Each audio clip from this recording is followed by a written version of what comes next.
You're listening to Real with Coach Herb and B, a podcast that brings you community and culture with your host, Coach Herb and B.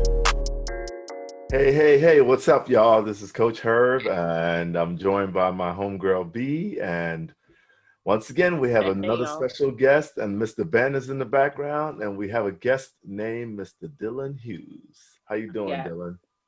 How's everything? Welcome, Dylan. Welcome. We truly appreciate you coming on today because we're going to talk a little bit, and taking time out because you're totally on the other side of the country right now. So this is is really that West good. Coast or is that like Midwest? What do you call it? It's mountain time, so it's like 2 hours behind. Yeah, okay. Which is nice. it's still Thank you for joining us with the whole the time thing. Mountain time, West Coast time. Oh, it's an adjustment. It's a whole adjustment. I know. Yes, right. Yes. And today you're going to come on and talk to us about your time at Liberty University. We all know a little bit's going on there. And so I got the pleasure to meet you back in 2017. And, we got to speak and kind of bond a little bit. And you told me a little bit about your time at Liberty University, but you were still going through the motions about what was happening and whatnot. So I'm glad that you came to talk to us today about what's going on, because that's what I had to say. I had to make it sound PC. It was going through the motions. The emotions. I absolutely was still going. That's very interesting. Yes. Give us like a little synopsis of kind of how you grew up and all of that good stuff, and then we'll get into it and get a little real with you. Yeah, okay? Absolutely. Well, I grew up in a little town. Grew up in Okeechobee, Florida, but I was born in Fort Pierce, Florida. Didn't really grow up in a religious household. Didn't really grow up in a household that taught those kind of values in any way, shape, or form. But like at a very young age, I started going to church on my own. I had friends who would go to church, and so I would just attend with them. So later on through life, I would just bounce in and out of church. But then it was more in my teen years that it was, I guess, my form of rebellion. Like my house wasn't religious. They didn't really care for any of that at all. And so for me to get out of the house, for me to get away from everything that was happening there, it was just like, hey, I can go to church. I can be with my friends. I can hang out there. And so that was my introduction to religion. And then from there, I really just started drinking the Kool-Aid. I got very involved in the church. I was a part of the youth praise band. And so I was there 6 out of 7 days a week doing something of some odd ends or other. And through that, it actually led me to go to a different college before Liberty University called Word of Life Bible Institute. And that one is located in Hudson, Florida. And the second one, I did my second year in Pottersville, New York. And it was really intense. It's a place where you go to get yourself grounded in the Word of God before you join the secular world or go off to college. Okay. So for me, I thought that was the perfect thing, because in the back of my mind there was always this hey, you're gay. But I was like, no, I'm not. I can't be gay. I'm religious. You can't be gay and religious. So the whole time I was there, I was like, okay, pray the gay away. You know what they say. So then it went to my second year in New York. Still nothing was working. And then I go back down to Florida, Word of Life, to work there. And I decided this just really wasn't for me. And from there I moved to Lynchburg, Virginia, which is where Liberty University is located. And so I heard hey, if you work there, your education's for free. And I was already attending online, and that was half off. But hey, I like free things. And so I was looking at their job postings every single day, applying to every job, whether I was qualified or not. And then eventually a job listing posted for the facilities area, a janitor, custodian. And so I was like, all right, this is what we're going to do. So I was a janitor for about a year there. and then I went into financial aid. And then from there, yeah, I went to DC. Yeah. But like from the religious side, like I'm not super religious anymore. I wouldn't say that it's something that I resonated with, because with my time at Liberty University, and I want to stop and say Liberty University is not the reason that I'm not a Christian anymore. Like so many people are that, and that's not for me. For me, it was while I was at Liberty, I was studying the Word of God. Like I was reading the Bible every single day. I was a religion major, and like it just, I don't use it. Because I was reading the Bible every day and studying these things, I was just finding out like the Bible says this, like it's not okay to be gay. It's not okay to be the person that you are. And like along with all of the other people who were saying like it's not okay to be gay, all the televangelists, all the regular evangelists, even just people in my life who were saying gay is not okay.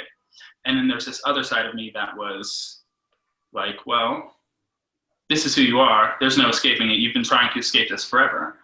And so it just led me to this point in my life where I was like, one of these has to go, you know? Mm-hmm. It's either my religion or my life. Right. And for me, like, I love myself, so the other one had to go. So that is where it led for me. Where religion being, it's just, I love me. This religion doesn't love me, and this religion doesn't accept me. Mm-hmm. So why would I be a part of this religion? And that's where it led. Like it's like me saying, I would like to pray the black off of me. Right. That doesn't make any sense. Like there's no way you can do that and be. But if you have someone sitting here telling you, hey, like you can pray the black off of you. Like right. I promise you, it can happen. That can happen. You go on the internet and you can see all these people who are like, look, I am a white man now. Right. I used to be a black man. And you'll like read these things and they like convince you. Yes. And they, oh my God, I could literally get rid of this. Yeah. Yeah. It's my identity, man. I can't. Yeah. I totally get it. Like, and I think that's why I love that about you, because you were able to, I felt like when I met you, you were coming to terms with the fact that you knew you were gay. You knew that everybody around you needed to know that you were, and not that you were like shouting it to the world, but like you were, you know, that was your moment of like coming out, right? And so I was thankful to be a part of it, but I also knew how it could be like a struggle, right? I mean, come on now, you're an adult at that moment, right? And so you're on your own trying to figure out what's going on, but then now you're at this super religious university that will tell you everything in their might that it's wrong, right? And then have you read everything to say that it's wrong. I mean, you know, that's a lot. That is a lot to deal with. I think one of the biggest like qualms with Liberty too is that if you do have the struggle, if you do vocalize your struggle, like if you seek help, they will put you into a class. Oh wow. They like round up all of the men on this campus. This story gets worse. They round up all these groups on this campus. And okay, so it's like, okay, so we're here this Tuesday and this Thursday. You've all said you're gay. Now we're going to pray and we're going to talk about how wrong it is to be gay. And all of this, look, we're not here to shame anybody else either. But this is all led by a man named Dane Emerick, Daneemerick. And he is a disgusting human. He is a bad individual.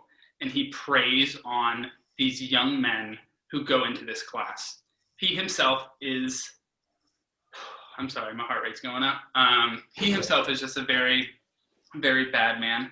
And if we could just get his wife to open up her messages in Facebook from all of the men who have sent screenshots of things that hit her, that her husband has sent to them, or things that he's said, he has. Wow. He has talked to multiple friends of mine. He has one of my friends, Andrew, shared a story with me about one time when he was going to him, and he'd convinced, like, you know what, maybe it would be better if, like, you just weren't around, you know? instead of being gay, it might be easier for you if you just weren't around, you know? Off yourself? And it's That, like, yeah, right? Like as a suicide, that's 12-year-old not good at all. going through that, like, Wow. it's just, that's the person that they have in charge of that little class. And so if that goes to shed or share any light on what is happening and truly going on at Liberty University, like, that's just one little glimpse. Like, you're not getting help when you're put into those classes. You're being preyed upon. I have messages from that man. Mind you, I've never met Dane Emmerich. I have never talked to the man in my life. And it was literally the day that I was fired from Liberty. Oh, this is like, spoiler alert, I got fired from Liberty for being gay. But when I got fired, it was literally that day he reached out and he's like, hey, I just wanted to say hi to you and just reach out to you. I remember the fond conversations that we've had. And I'm like, you know that we've never met. I don't know who you are at all. And like, I shared this with a couple of my like gay friends who also went to Liberty. And you know one who I'm talking about, Bianca. He was at the beach with us. And, and I shared it with him and he's like, oh yeah, he does that. He messages people all the time. He's a really weird, creepy old man. And I'm like, how is this not shared? How is this not being shared yet? Yeah, this is crazy. Yeah. And you know, people get very like scared, right? They always feel like if you tell on someone, you'll be, if you snitch on some person, right, then you're going to be taken down for it in a sense. And sometimes, you just need to speak up on it because bad stuff happens and you don't need it to just sweep it under the rug and let it go. Right. That's a lot to like hold on to. It was like, for me, I was 25, like you said, I was a 25-year-old man. I was still working at Liberty and I was trying to hide this identity. Like with you guys, this was after it all happened, but like I shared it with a couple people that I thought that I was gay, and I knew that I was gay. Like, I know that I am, but I just don't think that I can like reconcile it with my religion right now. I'm just not able to do that. Like, this is just not working for me. So I'm just going to put this on the back burner and let it sit there and just let it muddle. And then it was really when I got fired from Liberty that it was like, I already knew, like, I'm not religious, but when I was fired from Liberty, and that day, I know of 2 others personally, but I've heard that there was upwards of 16 other people fired that same day for being gay. It was October 2nd or 3rd, 2016. And so it was in that point of my life that I was like, okay, well, I'm going to be outed now, like no one in my personal life knows this, none of that. And so I went from like 1,200 friends on Facebook overnight to like, and I dwindled it down to about 300. Like, I deleted almost everybody out of my life. I knew that this was just going to not be right. Everyone who was in my life was very religious. Like, I was there. Like, everything. Yeah. I was about to be like exiled from everything. Is this sorry to cut you off, but is this from like when you're saying that everybody in your life was religious, that there was nobody that you like spoke to that kind of like had a little bit of questioning, like you questioned it, like, hey, I feel like this is who I am, and then the person that you're speaking to didn't say, hey, I kind of like understand, or were they all really trying to just like push the whole? So the first person I talked to, his name was Zach Sotomayor. He's such a good guy. He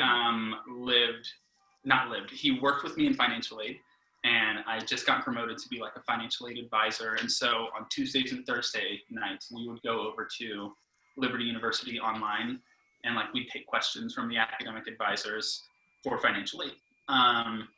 And there was one day he's like, hey, tell me about yourself. And in my mind, I was like, I already knew who I was. Like, I was trying to scare this guy away. Like, I don't need these friends. Like, I don't need any more Christian friends. Like, I'm good. And so I was like, well, I think I might be gay. I don't know if I'm a Christian. Like, I love to drink. I smoke weed all the time. and then someone like walked up, and he had to like take a question for them, and he's like, okay, put this on pause. And then like after they left, he's like, I think you'd get along with my friends. You should come up to DC with me sometime. Oh, wow. What? Yeah. Like, I think you'd really get along with my friends. And so he like kept trying to get me up, but I was like, no, like I don't need any more Liberty friends, not gonna happen. And then one day there was a play. It was A Midsummer's Night's Dream by Wolfgang Productions down at the Devil's Backbone Brewery. And it was just all the friends from DC, but instead of going up to DC, they came down to Lynchburg. And so we watched that, and I just really vibed with them. From then, I started going to DC with them almost every single weekend. Friday night would come around, and we'd drive up to DC, stay there for the weekend with our friend Candace, and then come back down for the week. And that eventually is what led us to all moving. So Zach and Doreen and my 3 friends, they moved up here, and that was like it. I was the last person left in DC, or in Lynchburg, from our little DC group that I had like formed after I'd realized like, I'm not here for the religion. So they left, and then I was planning on moving in January of 2017, and I was saving up, had everything ready for it, and August comes around instead, and like I get called into the office on a Friday, and they sit me down, and they're like, hey, do you know what the app Grindr is? I was like, yeah. They're like, why would you know what that is? I was like, I've struggled with homosexuality. I've used it in the past. Like, what do you need from me? Right. Obviously, I was more sympathetic at that point. I was still drinking the Kool-Aid, or not. I wasn't drinking the Kool-Aid. I was acting like I was drinking the Kool-Aid. Yeah. And they were like, well, we're just going to sit on this. And so it's like, okay. So this is them fostering a culture of fear at this point. Like, we're just going to sit on this. Cool. And that's all. That's all I got from that entire interaction. I had no idea what was going on. So the entire weekend, I was like, what the fuck's happening? Like, what is going on? Like, is there something serious happening? Like, right. Because at that point, I hadn't had a Grindr in, 8 months, 9 months. Like, I hated the app. Like, there's nothing on it. And especially, think about it in Lynchburg, Virginia. Okay. So, I'm just telling the truth. I just pictured that, and I was like, you might have a point there. All you got to do is picture it. I promise. Yes. So, like, I hadn't had it. And then they pulled me in Monday at, like, 4:30, 3 o'clock in the afternoon. And they're like, so we saw that you had a conversation with someone on Grindr, and we don't condone that here at Liberty University, so we're firing you. And I was like, excuse me? Wow. Yep, and they had my entire box of my desk packed up that I had just left from a different side of town. And yeah, it was just like really intense. And so in that moment, I was just really, really like nervous. I was freaking out. I had no idea what was going on. Everything that I had been afraid of, like this fear that is in your head, like, I'm going to be fired for this someday. Like, I'm like, just for being the person I am, like, I'm going to get fired for this someday. And like, for the first time in my life, for the very first time in my life, as a 25-year-old man, like I understood what discrimination was. Right. Yeah. And like, sorry. It's okay, love. It's okay. It's okay. I hear you. Like, I never experienced that before in my life. And so immediately I call my friend Candace, and I'm like crying with her.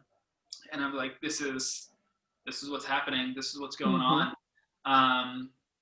And she's like, that's fine. You're moving up here. And I was like, I didn't plan on moving up there until January. Like, I just paid off all of my medical, like, insurance. Like, I have no money right now. And she's like, no, it's okay. You're moving up here. I was like, well, there's just no way. So I packed my car up. I had $6 and a bag of desperation. And I moved into her living room. I stayed in her living room for 9 months. She could have had a baby in that time. But no, she had me instead. I stayed on her couch for 9 months. And Wow, shout out to Candace. Shout out to Candace. her sister and I her love other friend, Candace. they're like Yes. the only thing. They saved my fucking life, man. Right. I was at this point in my Mhm. life where I was terrified. I had no idea what was happening. Like I said, the fear that I'd always been afraid of, it was coming to life. It was Yeah. smacking me right in the face and happening. So at first it was really surreal, I guess. It just didn't feel like this could actually be happening. You know, it felt like a dream. And then I remember getting into my car after it happened. And like there was that moment of, holy shit, my life just got turned upside down. It just got real.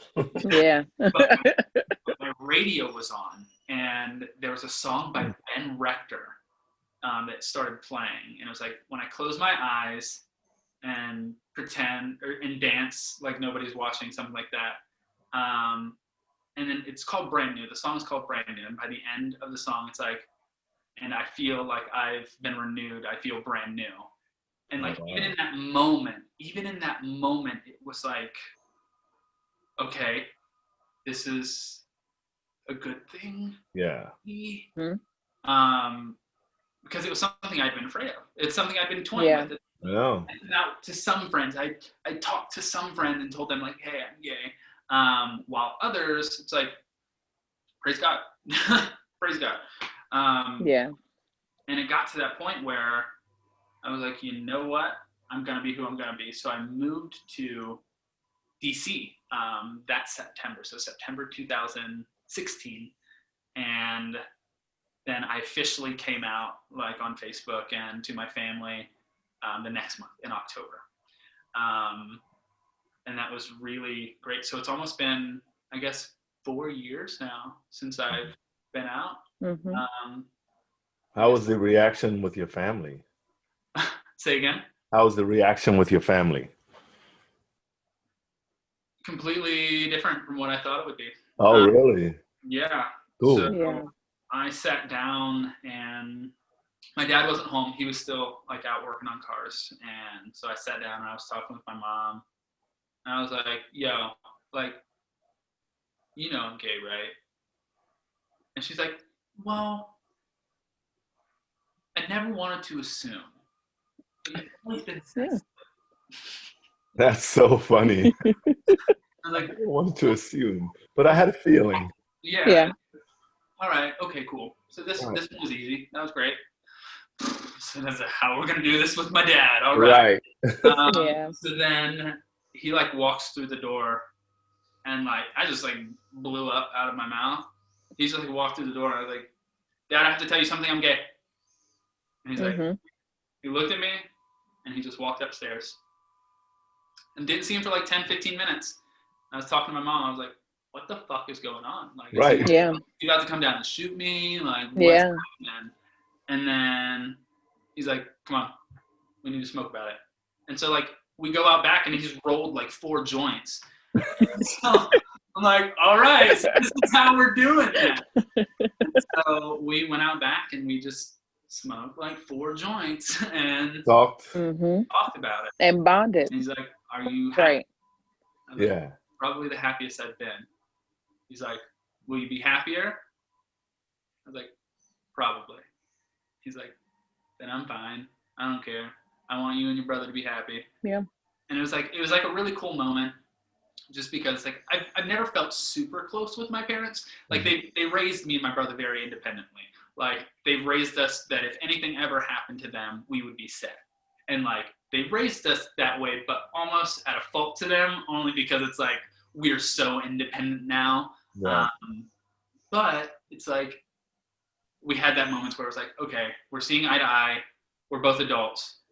And like if there's anything that we can agree on, it's that. It's that we all want that mutual happiness. Because I am the only blue person in my family. I believe I'm the only person. No, I know I'm the only person who voted blue in 2016, and I believe I will be the only person that does it again in 2020. Which That's is fine, Mm-hmm. you know. That's interesting that they're so. It's just like completely different. Yeah. Mm-hmm. Wow. And it's like we're at that point where we are adults. Like, Yeah. I'm not just their son anymore. I'm an adult man living my life. And I just think it was a really beautiful, really cool moment that I was able to have that with them. And now, even now, knowing that they are like voting for an opposite person of I am, it's cool that we can just sit down and have those adult conversations without it going sour, getting bitter or nasty, which you just see happen so often. Yeah. It's so weird. Like people use phrases like, "Oh yeah, we started talking and everything went south." Yeah. Like, what does that mean? Right. Yeah. Why does everything go south? More. Why is everything south? No. I'm from Florida. I get it. So so we have a couple of questions for you. Mr. Ben in actuality is the man that like has the knowledge and the wisdom. Who blesses us with the questions. We're the ones that like make side comments and talk way too much probably. And Ben tries to keep us straight and narrow and not going off the rails a lot. So what you got for us, Mr. Ben? Sure. Thanks for the nice introduction. Always, man. It's true. We got you, buddy. Dylan, I know you kind of mentioned your separation from the religious aspects of your life currently after everything that's kind of gone on with you, but are you actively or passively searching for a new sector of a religion or of a religion that kind of falls more in line with your beliefs and your ideals? Not necessarily. Okay. For me, I think my view of religion has definitely changed, because for me, religion was always just this organization. Religion was a church. It was this culture of perpetuating the same thing over and over again, and like I wanted to get out of that. But now I know that religion, just even through my studies of it at Liberty, being able to see the sides of like Judaism, or like even, I don't know, what was it? There was this really crazy like pagan religion that had to do with like real life witchcraft. And it was like really interesting and intriguing. But for me, like, I just like to take life as it is at this point. I believe, my personal beliefs is that when we die, it's black. It's like going to sleep. Like, had I died in my sleep last night, I'd have no idea that it happened. Wherever I reside, death can't reside at the same time. And when we do, like, I'm not going to know about it. Right. Yeah. Would you say that's deep? Yeah, man. Would you say that through your experience with Liberty and that side, are you kind of surprised by everything that's recently come out about Jerry Falwell Jr.? I mean, I know there's always been things going on with him and his father, but obviously the big thing that just kind of happened recently with the throuple, or the third person kind of brought into their relationship possibly.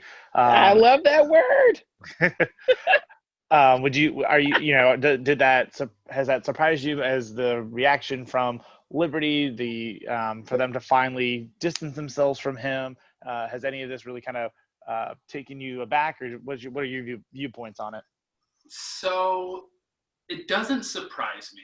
Yeah. I mean, there were always whispers that like something was going on while we were there. And I mean, like, look, I have been sexually liberated. I have gone and been not a part of a throuple, but been involved in a throuple for a second. And it's like, cool for him.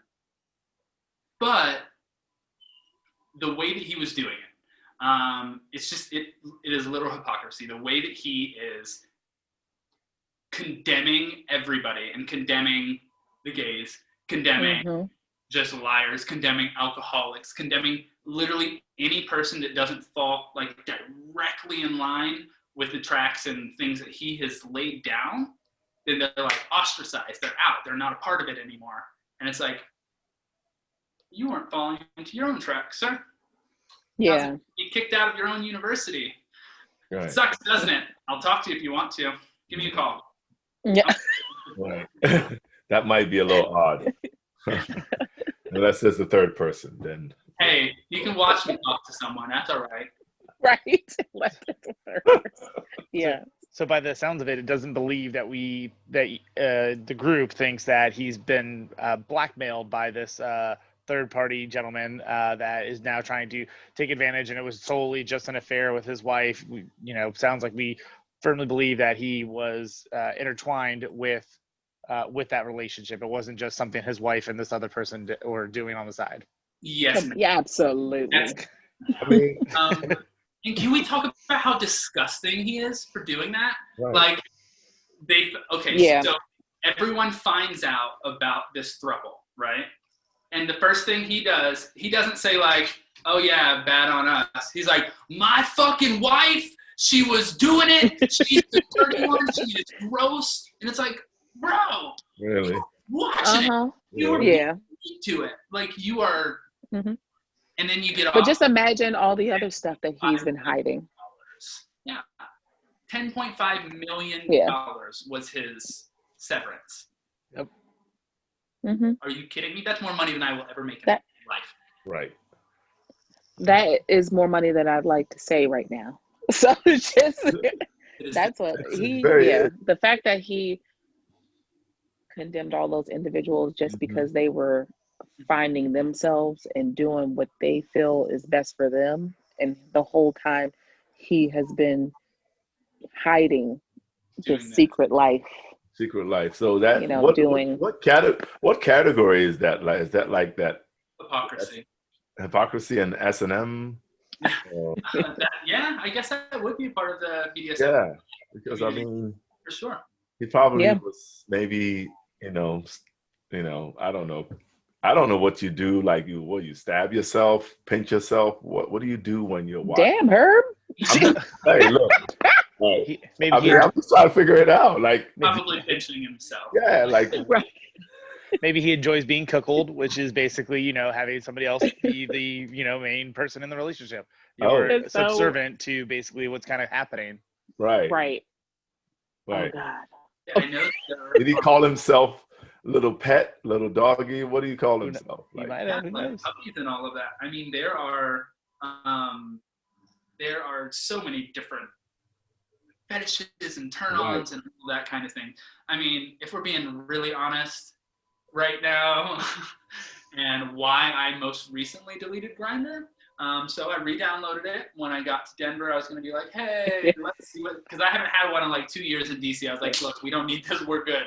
So I downloaded it out in Denver. I was going to say like, hey, what's good? And then I kid you not, guys. Like a dude sends me a message and is like, hey, I was just curious. Do you want to like come over and kick me in my balls as hard as you can? I was like, oh God. Delete I am good. What? But there are absolutely so many different things out there. And like, I don't put anything past Falwell. I don't put anything past him. Right. The amount of money with the amount of power that he has, like, and like his house is real private too. It's a ranch, like. You can do whatever you please on there if you really wanted to, right? Yeah. I do not. It's scary. It's scary to think about. Like, it's very weird. But it wouldn't be weird if he was upfront about it. You know what I mean? Like if you just were yourself about it, you'd be fine. But the fact that you are at this university where you're shoving this down somebody's throat about all the rules that you've come up with to not be the type of person that he's been out here being this whole time. And Ben enlightened me to like his dad, and I was like, wow, it's been the whole family this whole time? Oh God. No one like has said anything for years. Yeah, So some of the things like his so when I was doing research to talk about today, we looked at his dad, because I had seen something on TV once, and that's what I explained to Bianca was about his beliefs about 9/11 terrorist attacks, where basically America deserved them because of that's homosexuality nuts. and paganism and things like that. That basic and abortionists. That basically we have brought this upon ourselves and stuff like that. Was a video clip, excuse me, that I had seen, and I was like, man, that's crazy to think that these things are happening. He's such a public figure in this religion at this school, in this just area where he has Mm-hmm. basically formed a life for his family. And then he has other things like he talked about he's been quoted as saying Jews can make more money accidentally than you can on purpose. He's questioned the sincerity and the nonviolence of Martin Luther King Jr. When everything was going on, the original march with Martin Luther King and his "I Have a Dream" speech and everything Right. like that. So he definitely has his views on homosexuality has been, at times different when you look at his beliefs about civil rights for the LGBTQ community, which is a very, strange opposition to have, which is, people shouldn't be gay, but also if you are, you should have all these rights, which is, really great to see. But then why, like, how is he kind of separating those two things in his head? The only time I've ever seen him say anything about LGBTQ getting civil rights was that with his interview with Tucker Carlson.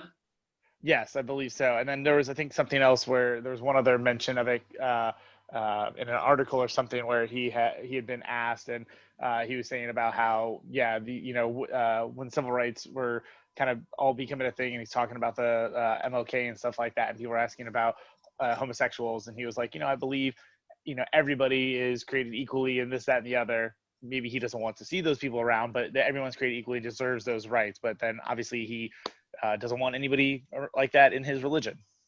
Okay, Right. so my thought process on that whole matter was, because if you go back to the time that it was, when he was calling the civil rights movement the civil wrong movement, and he said he questioned the authenticity of MLK's speech and his motives for everything, because he's just this left-wing liberal.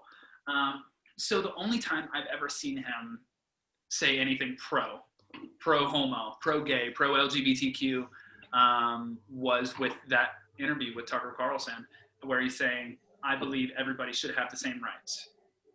He mentioned gays, but during that time, segregation was still a thing. All that was still going on. And if you look at his track record, and if you look at his church was one of the first churches to integrate segregation, or like to de-integrate segregation. He was one of the first churches to allow like African Americans to attend his church. And so for me, for that one little quote saying, I think that they all deserve rights, I believe that was him talking more about like Black individuals or Hispanic individuals more so than gay. Even if he did say gays deserve rights, I think it was a political thing, because if you look at the long history list of everything else he said, how we're an abomination, how AIDS is what we deserve, and it's what everyone who dies of, or everyone who is gay deserves to die of that. Like all of these things that he said, he has had a laundry list of anti-homosexual rhetoric. And like I was fired from his university for being gay. Right. Mm-hmm. Now, I don't believe a word. I don't believe that there's any opposition. I think Jerry Falwell Sr. was very, very, very clear on where he stood with the LGBTQ plus community. Well, my last question to you, Dylan, it can be a little personal, but it's, I think a lot of people are going to benefit from hearing your answers. What would you say to any LGBTQ people who are struggling with their religion, who, want to, maybe have grown up in a family that has been super religious and has kind of always, gone to church, and it's just the only thing they've known, but they just are not finding a place that's accepting to them, or they're having to question themselves on a daily basis because it's not something they're being taught or being forced to believe. And so I was really interested with your background and everything that you kind of gone through. What would be something that if we have young viewers who could watch this, or parents, you could share just this message with their children, what would you want to say? Mm-hmm. Just be gay. Like, just be gay. Mm-hmm. There are so many things in this world that are gonna like tear you down. Like, your identity shouldn't be one of those. Right. You shouldn't have to Yeah. struggle with the person that you are. You shouldn't have to struggle with how you want to identify, how you do identify, how you were born. If you grew up in that situation, or if you are currently in that situation, my best advice is to get yourself a solid group of individuals who care for you, who love you, and who are going to support you in everything that you're going to do in your life and want to do. Align yourself with people who want to see you succeed. Align yourself with people who love you and people who care for you. But above all that, just be gay. Do it. Great. I want to sidebar on that. Like, I feel like the person that, you know, wrote that section of the Bible that, you know, gay should be abolished. I really think that person was actually fighting homosexuality himself or herself. I'm assuming it's a guy, because we're stupid and we do dumb things a lot more than women. But I think that person was fighting that feeling. So he figured, oh, He had to write it down and let me put it down and let me tell everybody else that it's wrong. Yeah, basically, because religion tells you, you know, you have to do this, this, this, and this in order to go to heaven, right? Which, you know, that's whatever. But that's a whole different episode. Yeah, that's another episode. But like, it's just like, why can't you just be a good person without using religion to be a good person? Like, you can just be a good person by looking at somebody and saying hi, bye. You know, obviously we're all not going to get along perfectly, but you shouldn't invoke your beliefs on somebody else if they feel a certain way. And that's where I feel like religion has caused a lot of problems. I mean, for the religious people who are watching, like, constantly you hear, go and be a Berean, be a Berean. Who were the Bereans? The Bereans were these people who just didn't take what you said for anything. They didn't care at all. So they're like, we're gonna investigate it ourselves. We're gonna look into anything. We're gonna do all the investigations, and we're gonna find this to be fact before we take your word on it. And so it's like, you so oftentimes in like the religious communities here, make yourself a Berean, be a Berean. But like, if you're being a Berean, come on, you know. Yeah. You have to know yourself before you. Yeah. You know. Before you're trying to figure out everything else. Yeah. Before you go out and try and study the world and figure out everything about the world, you need to figure yourself out. Right. And surround yourself with people who want to see you do well. So now, Dylan, you have to stand up and show us that. You got to show us your shirt. Oh, don't mind. You gotta love that. I love it. Yes, I love it. The thing is about that show. So it's very interesting. They actually were very progressive in a way. Yeah. They dealt with They dealt with subjects. They were a house full of hoes. Yep. And they actually worked it really well, and I really appreciate them for it. Mm-hmm. Going from 80 something to 60 something. I love it. It was great. And they were all different in their own way. It's just so funny. Like, that's how the world should be. Like, if they can do it, they're kind of an example, actually. If they can do it, the rest of the world should be able to do it, because Herb, that is a quote of the day. If the Golden Girls can do it, we can do it. Look at you. That's a story on Instagram. Right. Like, well, if you watch the show, you got to be like, wow, these, like, you got to go back and rewatch it, because a lot of stuff you miss, the little hidden hints, you know, you go, wow, look at this. This is This is You telling don't you realize how progressive they were when you were Right. watching it. It's like, Right. this Yeah. was filmed when? All right. Yeah. Well, thank you, Dylan. You're amazing. Thank you so much.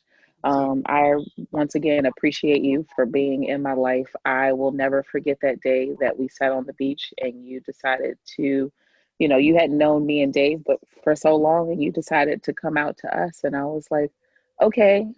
I mean, And at that same time, all right. I might have been a little drunk. And I remember Bianca. I think we all were. Bianca and David were sharing with us, like, Yeah. we've been having like just a So, couple issues. And I was like, look, yeah. don't worry about your issues. They're all going to be settled. And I said, watch. Don't even worry We about had it. new baby.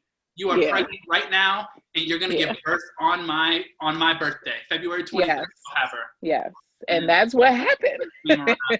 And little Fiona came out, and I was like, yep.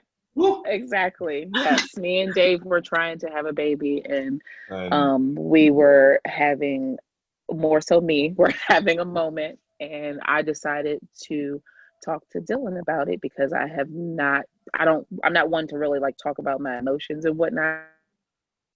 And so I just felt like at that moment at like 6:30 in the morning that we needed to bond a little bit more. And he looked at me and he told me everything is going to be all right. And you're going to have a baby and your baby's going to come out on my birthday. And I was like, oh, okay, that's something to speak it right into the world. And that is exactly what happened. So I know. Yeah. So Fiona. And look at how fierce she is. In February 23rd, 2017. And so, she is something else. It's been great. To say the least. She is something else. Yeah. Exactly, right? Yeah. Fits right with you, Dylan. Yep. Fiona. So we just, we just want to say thank you so much for opening up to us and joining us on our podcast. And Dylan will also be joining us for our coming out day as well. And so I'm going to let you know of all of that, but that'll be awesome. And so, until next time, folks. I know. That's great. Peace, love, guys. Peace. Next time. All right. The Real to Real podcast is presented by Herbert Williams Beffo and Bianca Mosquitis. Our producer is Ben Runyon. Our technical director is Nick Patry.